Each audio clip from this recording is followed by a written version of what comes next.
वर्ष 1990 जनवरी का महीना, संक्रांति का त्योहार। गांव में चहल पहल है, लेकिन किसी भी घर के चबूतरे पर दामाद दिखाई नहीं देता। केवल बेटियां ही अकेले अपने मायके आ रही हैं।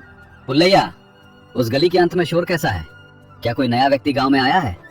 मेरे नियम के बारे में तो सब जानते हैं ना? कोई नहीं आया बाबू, हमारे गांव की बेटियां आ रही हैं, उनकी गाड़ियां रुक रही हैं। आपकी दया से हमारे गांव में त्योहार के समय दामादों का रोब और उनकी अजीब इच्छाओं को पूरा करने की मुसीबत टल गई है। अगर आपने 15 साल पहले वो नियम नहीं बनाया होता तो अब तक दूसरे गांव में हमारी इज्जत चली गई होती। हमारे गांव का स्वाभिमान आपकी वजह से ही बना हुआ है।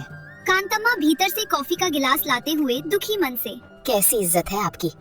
15 साल पहले हमारे बड़े दामाद ने खाने में घी न होने पर मर्यादा की कमी की बात कह दी थी, तो आपने जिद पकड़ ली और फैसला सुना दिया कि इस गांव की दहलीज पर कोई दामाद कदम नहीं रखेगा।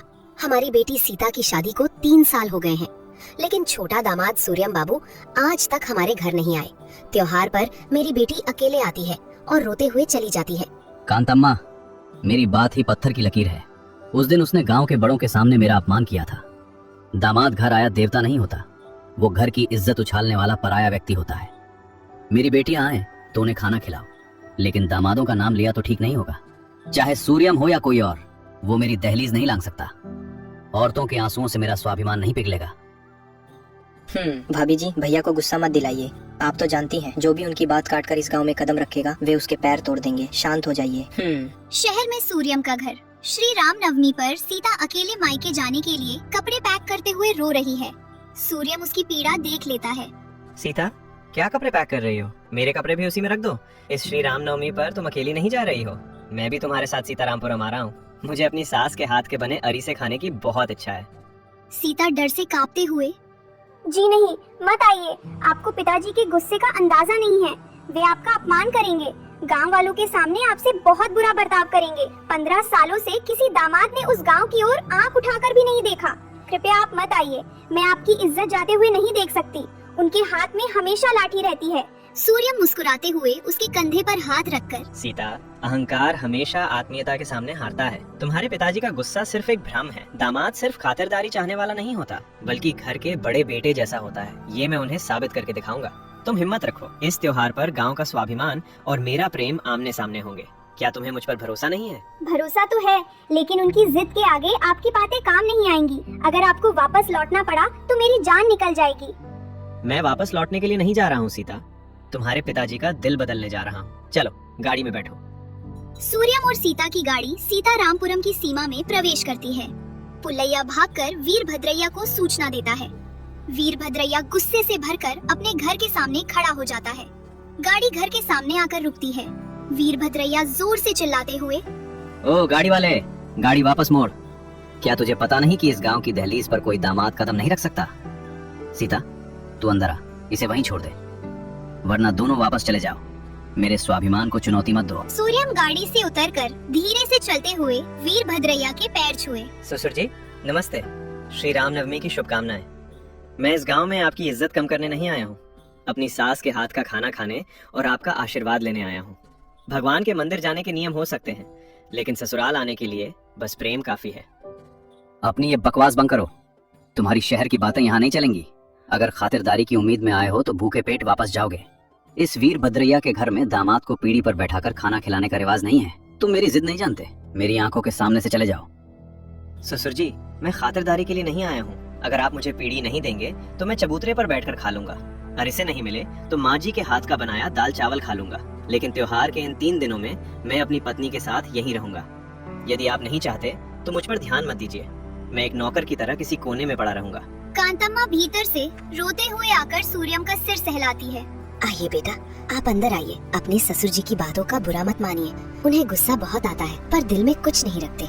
इस त्योहार पर मेरा घर भर गया है बेटा। सूर्यम की बातों से वीरभद्रैया हतप्रभ रह गए। उन्होंने सोचा था कि दामाद जिद करेगा, पर इतनी विनम्रता देखकर वे कुछ कह नहीं पाए और गुस्से में अंदर चले गए। एक दिन दोपहर में पुल्लैया और सुब्बा राव घर के चबूतरे पर बैठकर बातें कर रहे थे। सूर्यम वहाँ आया। क्यों सूर्यम बाबू, आप तो शहर में पले बड़े हैं और हमेशा व्यापार में व्यस्त रहते हैं।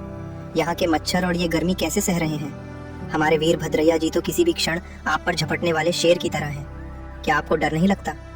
सूर्यम मुस्कुराते हुए उनके बगल में बैठकर, पुलैया जी, शेर दहाड़ता जरूर है, लेकिन अगर प्यार से पुकारा जाए तो पालतू बिल्ली की तरह बन जाता है। शहर में चाहे कितना भी पैसा कमा लो, पर गांव के लोगों की बातों में जो शुद्धता होती है वो वहाँ नहीं मिलती। कल रात माँ जी ने जो आम के अचार के साथ चावल खिलाए, उसके सामने शहर के 5 स्टार होटल का खाना भी कुछ नहीं है।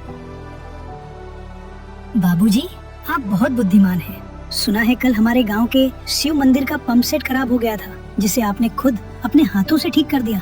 आपको कीचड़ में काम करते हुए देखकर गांव के लोग हैरान थे। इसमें हैरानी की क्या बात है सुब्बाराव जी? मंदिर में पानी न होने की वजह से पूजा नहीं रुकनी चाहिए। शहर में मेरा व्यवसाय मशीनों का ही है। अगर वो विद्या इस गांव के काम आए तो मुझे और क्या चाहिए। फिर भी हमारे वीरभद्रैया जी को इन सब से कोई फर्क नहीं पड़ेगा बाबू।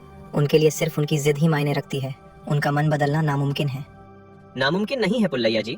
पत्थर पर भी अगर लगातार पानी की बूंदें गिरें तो वो घिस जाता है। इंसान का मन तो बहुत कोमल होता है। ये बातें अंदर से सुन रहे वीरभद्रैया के मन में बेचैनी होने लगी। सूर्यम की अच्छाई उन्हें धीरे धीरे प्रभावित कर रही थी, लेकिन बाहर वे अब भी अपना स्वाभिमान ही दिखा रहे थे। श्री राम नवमी का दिन सीतारामपुरम गांव में सीताराम स्वामी की रथ यात्रा होनी है। ये आसपास के 10 गांवों का बड़ा त्योहार है। वीरभद्रैया की देखरेख में रथ निकलना है, लेकिन पिछली रात हुई बेमौसम बारिश के कारण रथ वाली जगह पर काफी कीचड़ जमा हो गया है। वीरभद्रैया जी, मुहूर्त निकला जा रहा है, रथ चलना चाहिए। आप पहले नारियल फोड़िए। दोपहर तक रथ गांव की सीमा तक पहुंचना चाहिए। वीरभद्रैया ने जोर से कहा, जय श्री राम। हमारे गांव का गौरव चारों दिशाओं में फैलना चाहिए। गांव के युवकों ने रथ की रस्सी पकड़कर जोर से खींची, लेकिन रथ के पहिए गहराई तक कीचड़ में धंस गए। बहुत कोशिशों के बाद भी रथ 1 इंच भी नहीं हिला। बार बार प्रयास करने से भी नहीं। बाबू वीरभद्रैया जी, रथ के पहिए कीचड़ में बहुत अंदर चले गए हैं। दूसरे गांव के लोग और रिश्तेदार हमें देखकर हंस रहे हैं। अगर मुहूर्त निकल गया तो हमारे गांव के लिए अपशकुन होगा बाबू। क्या कम से कम ट्रैक्टर मंगवा ले? वीरभद्रैया चिंता में पसीने पसीने होते हुए, अगर भगवान का रथ ट्रैक्टर से खिंचवाया तो मेरी इज्जत का क्या होगा? दूसरे गांव वालों के सामने हमारा मान सम्मान मिट्टी में नहीं मिल जाएगा? इतने लोग होकर भी क्या इसे नहीं खींच पा रहे? और लोगों को बुलाओ। अगर ये रथ नहीं चला तो मेरी जान निकल जाएगी। मेरे गांव की इज्जत मेरे हाथ में है। कितनी भी कोशिशों के बावजूद रथ नहीं हिला।